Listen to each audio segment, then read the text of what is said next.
Hi, and welcome to a new explainer with Athena Quant. Today, we're going to decode something pretty cool, correlation. Think of it as the hidden language of the financial markets, a single idea that kind of explains how the whole system is connected. So what exactly is this hidden language? Well, at its heart, it's all about these invisible forces that push and pull assets together. You know what I'm talking about, right? It's why different stocks, bonds, even commodities sometimes seem to move in this coordinated, almost choreographed dance. I mean, have you ever noticed this yourself? One tech stock pops and suddenly, boom, they all seem to follow.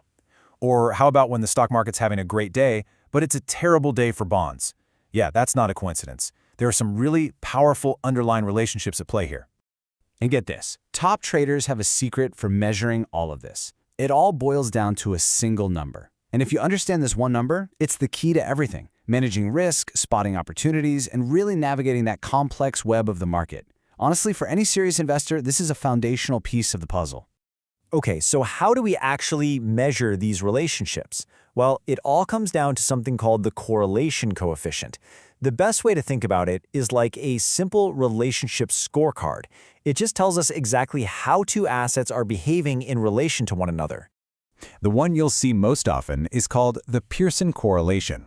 It's super simple. It gives us a score on a scale from -1 all the way up to +1. And that score tells us how closely two things move together in a nice straight line. So if you get a score of +1, that means they're perfect partners. They move in perfect lockstep. When one goes up, the other one goes up. They are, for all intents and purposes, joined at the hip.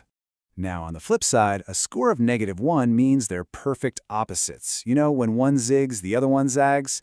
And this inverse relationship, it's incredibly useful, especially for things like hedging and building really well-balanced portfolios. And what about a score of 0? Well, they're complete strangers. The movement of one asset tells you absolutely nothing about what the other one's going to do.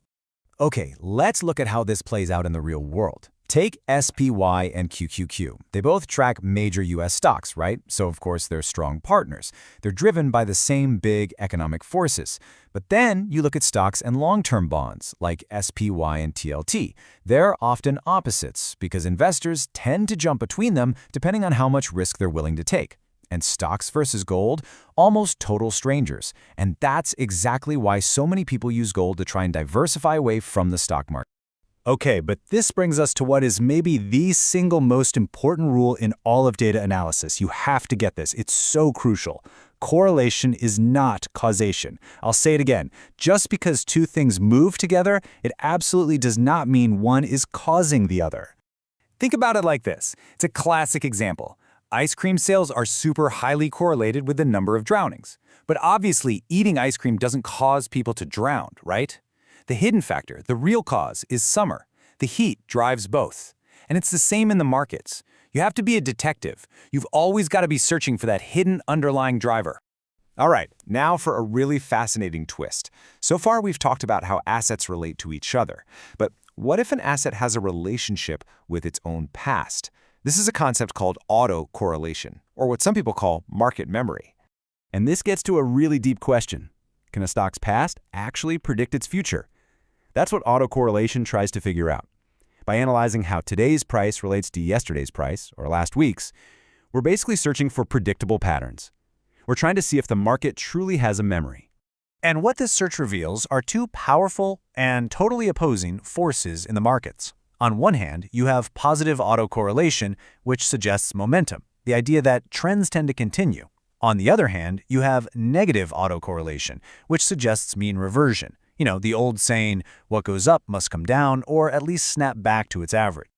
Okay, so that's the theory. It's all very interesting, but how does this actually translate into action, right? How do real traders and portfolio managers use these numbers to make critical decisions when there's real money on the line? Well, the number one most common use is diversification. The whole goal here is to build a more resilient portfolio. And you do that by combining assets that are, strangers or opposites, things with low or negative correlation. It's that classic advice, right?